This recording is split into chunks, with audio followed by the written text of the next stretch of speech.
بسم اللہ الرحمن الرحیم۔ الحمدللہ، ایک مرتبہ پھر نور قرآن سے اپنے سینوں کو منور کرنے کے لیے ہم آج سورۃ البقرہ رکوع نمبر 8 کی تلاوت تجوید اور مخارج کے ساتھ پڑھنے اور سننے کی سعادت حاصل کریں گے۔ تو آئیے سورۃ البقرہ رکوع نمبر 8 اور آیت نمبر 62 سے ہمارا آغاز ہوگا۔ اعوذ باللہ من الشیطان الرجیم، بسم اللہ الرحمن الرحیم۔ ان الذین آمنوا والذین هادوا، ان جو شروع میں آ رہا ہے تو نون کے اوپر تشدید ہے، اس لیے یہاں پر غنہ کر کے پڑھیں گے۔ تو نون کے اوپر جب تشدید آ جائے تو وہاں غنہ کرنا ہوتا ہے۔ غننے کے معنی ہے کہ ناک میں آواز لے جائیں گے اور ایک الف یعنی 2 حرکات کے برابر آپ نے یہاں پر غنہ کرنا ہے۔ ان الذین آمنوا، الذین میں ذال یہ بغیر سیٹی والا ہے، اور جو پورا قرآن پاک کے اندر 3 حروف ہیں جو بغیر سیٹی کے پڑھے جاتے ہیں، یعنی نرمی سے پڑھے جاتے ہیں، سا، ذال اور ظا۔ تو ان 3 کے اندر سیٹی نہیں آتی۔ ان الذین آمنوا، تو ناظرین کرام، ہم ایک ایک حرف اور تجوید اور مخارج کے ساتھ قواعد کے ساتھ ہم آپ کو بتاتے جا رہے ہیں، اور آخر کے اندر انشاءاللہ ہم پورے رکوع کی تلاوت ایک ساتھ کریں گے۔ تو آپ نے ایک ایک لفظ کو سیکھنے کی کوشش کرنی ہے کہ جب ہم شروع میں ہم سیکھنے میں کامیاب ہوں گے تو انشاءاللہ آگے خود بخود قرآن پاک ہمیں پڑھنا بھی آ جائے گا۔ ان الذین آمنوا والذین هادوا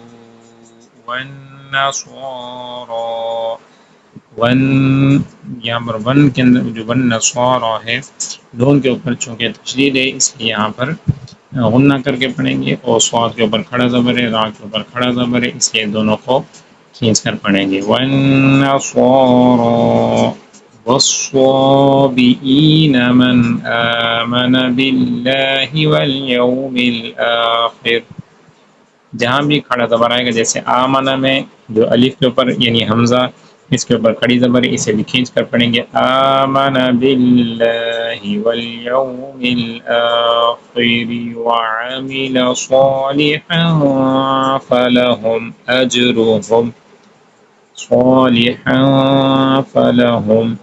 تو یہاں پر اخفاء کا قاعدہ لگ رہا ہے کہ تنوین کے بعد حروف اخفاء میں سے فا آ رہا ہے، لہذا یہاں پر غنہ کر کے پڑھیں گے۔ صالحا فلہم اجرہم، اجرہم میں یہاں پر قلقلہ ہو رہا ہے کہ جو جیم ہے حروف قلقلہ میں سے ہے، اور حروف قلقلہ 5 ہیں، قاف، طا، با، جیم، دال۔ تو جب حروف قلقلہ ساکن ہو تو ان میں قلقلہ خوب ظاہر ہوتا ہے۔ قلقلے کے معنی ہے کہ آواز لوٹتی ہوئی محسوس ہوتی ہے۔ اجرہم عند ربہم ولا خوف علیہم ولا هم یحزنون۔ تو سامعین محترم، اگر آپ کو کچھ بھی سمجھنے میں دشواری ہو رہی ہو یا کوئی بھی مسئلہ ہو تو آپ کمنٹس کے اندر آپ اپنی رائے کا اظہار کر سکتے ہیں، انشاءاللہ مزید اس میں بہتری لانے کی کوشش کریں گے۔ آیت نمبر 63، وَإِذْ أَخَذْنَا مِيثَاقَكُمْ وَرَفَعْنَا فَوْقَكُمُ الطُّورَ، وَإِذْ دال وہی بغیر سیٹی والا ہے، وَإِذْ أَخَذْنَا مِيثَاقَكُمْ وَرَفَعْنَا فَوْقَكُمُ الطُّورَ خُذُوا مَا آتَيْنَاكُمْ بِقُوَّةٍ، یہاں پر بڑی مد ہے اس لیے آپ نے اسے کھینچ کر پڑھنا ہے۔ تو چونکہ ہم پہلے بھی عرض کر چکے تھے کہ جہاں بڑی مد ہے تو جو مد کی سامنے 6 ہیں تو انشاءاللہ وہ ہم آگے جا کے اس کا آغاز کریں گے۔ ابھی جو مختصر اور شروع کے قواعد ہیں ان کی ہم دہرائی کر رہے ہیں۔ آتیناکم، آ کے اوپر کھڑا زبر ہے، اسے بھی کھینچ کر آپ نے پڑھنا ہے۔ نون کے اوپر پھر آتینا، یہاں بھی کھڑی زبر ہے، اسے کھینچ کر پڑھنا ہے۔ اور کم بقوت، یہاں پر اقفاء شفوی کا قاعدہ لگ رہا ہے کہ میم ساکن کے بعد حرف با آ رہا ہے تو لہٰذا یہاں پر غنہ کر کے آپ نے پڑھنا ہے آتیناکم بقوۃ، یہاں پر ادغام کا قاعدہ لگ رہا ہے کہ نون تنوین کے بعد حروف یرملون میں سے واو آ رہا ہے بقوۃ واذکروا ما فیہ لعلکم تتقون۔ آیت نمبر 64 کا آغاز ثم تولیتم من بعد ذلک، ثم کے اندر بھی غنہ ہو رہا ہے کہ میم کے اوپر تشدید ہے، اس لیے آپ نے غنہ کرنا ہے۔ تولیتم، یہاں پر ادغام شفوی کا قاعدہ لگ رہا ہے کہ میم فاطمہ کے بعد دوسری میم آ رہی ہے، لہٰذا یہاں بھی غنہ ہوگا۔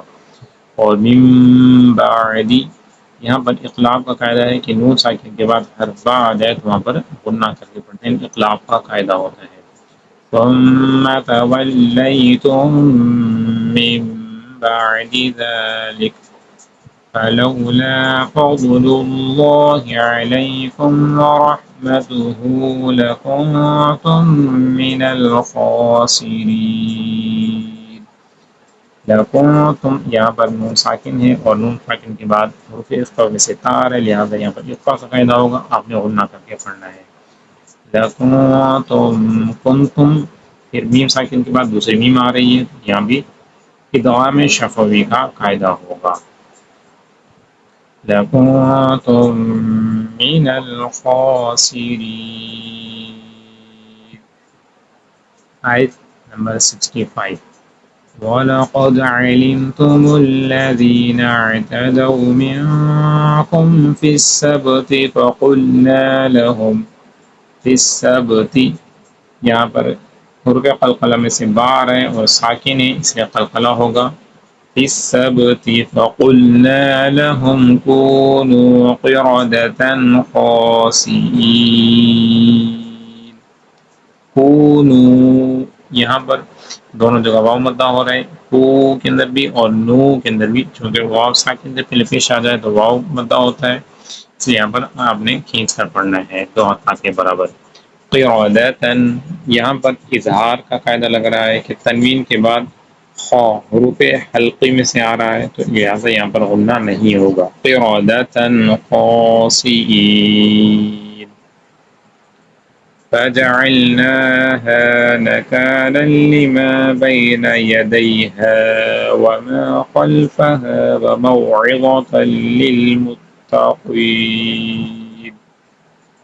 آیت نمبر 67 وَإِذْ قَالَ مُوسَىٰ لِقَوْمِهِ إِنَّ اللَّهَ يَأْمُرُكُمْ أَن تَذْبَحُوا بَقَرَةً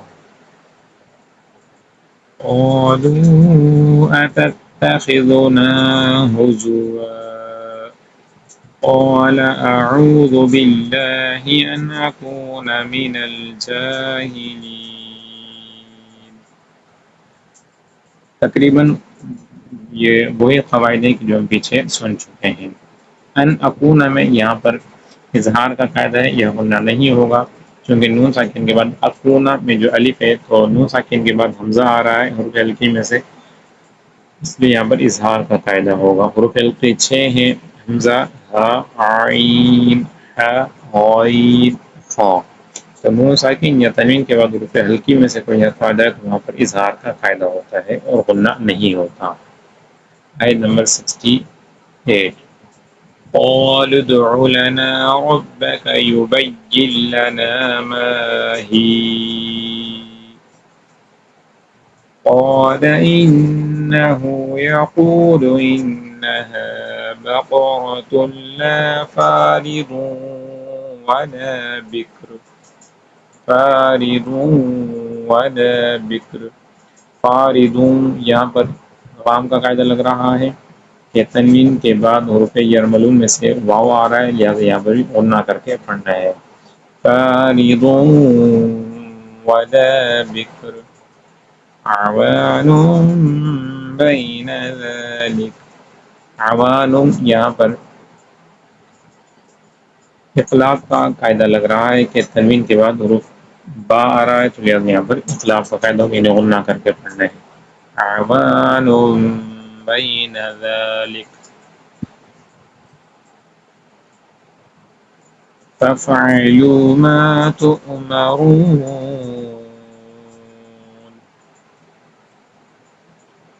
قال ادع لنا ربك يبين لنا ما لونها قال إنه يقول إنها بقرة صفراء فاقع لونها تسر الناظرين. قال ادع لنا ربك يبين لنا ما هي إن البقرة شابه علينا وإنا إن شاء الله لمهتدون. قال إنه يقول إنها بقرة لا ذلول تثير الأرض. قال إنه نون تشدید ہے، نون کے اوپر تو غنہ ہوگا، اور یقول انہا یہاں بھی نون کے اوپر تشدید ہے، یہاں پہ غنہ کرنا ہے. بقرۃ لا یہاں پر ادغام کا قاعدہ ہوگا لیکن غنہ نہیں کریں گے، چونکہ تنوین کے بعد بقرۃ جو تا ہے گول تا، اس کے اوپر تنوین آ رہی ہے، اور اس کے بعد حروف یرملون میں سے بھی حرف آ رہا ہے لیکن غنہ نہیں ہوگا، اس لیے کہ جو حروف یرملون ہیں وہ 4 ہیں، اور تنوین کے بعد اگر حروف یرملون میں سے کوئی حرف آ جائے تو وہاں ادغام ہوتا ہے، انہیں غنہ کرتے ہیں، لیکن را یا لام آ جائے تو وہاں غنہ نہیں ہوتا. تو چونکہ یہاں پر گول تھا، اس کے اوپر تنوین ہے، اس کے بعد لام آ رہا ہے، اس لیے غنہ نہیں ہوگا. تو بغیر غنہ کے پڑھیں گے بقرۃ لا ذلول تثير الأرض ولا تسقي الحرث مسلمة لا شية فيها. قالوا الآن جئت بالحق فذبحوها وما كادوا يفعلون. الحمدللہ رکوع نمبر 8 کمپلیٹ ہوا. تو آئیے اس کی تلاوت کر لیتے ہیں. اعوذ باللہ من الشیطان الرجیم بسم اللہ الرحمن الرحیم. ان الذين آمنوا والذين هادوا والنصارى والصابئين من آمن بالله واليوم الآخر وعمل صالحا فلهم أجرهم عند ربهم ولا خوف عليهم ولا هم يحزنون. وإذ أخذنا ميثاقكم ورفعنا فوقكم الطور خذوا ما آتيناكم بقوة واذكروا ما فيه لعلكم تتقون. ثم توليتم من بعد ذلك فلولا فضل الله عليكم ورحمته لكنتم من الخاسرين. ولقد علمتم الذين اعتدوا منكم في السبت فقلنا لهم كونوا قردة خاسئين فجعلناها نكالا لما بين يديها وما خلفها وموعظة للمتقين. وإذ قال موسى لقومه إن الله يأمركم أن تذبحوا بقرة قالوا أتتخذنا هزوا قال أعوذ بالله أن أكون من الجاهلين قال ادع لنا ربك يبين لنا ما هي قال إنه يقول إنها بقرة لا فارض ولا بكر عوان بين ذلك فافعلوا ما تؤمرون قال ادع لنا ربك يبين لنا ما لونها قال إنه يقول إنها بقرة صفراء فاقع لونها تسر الناظرين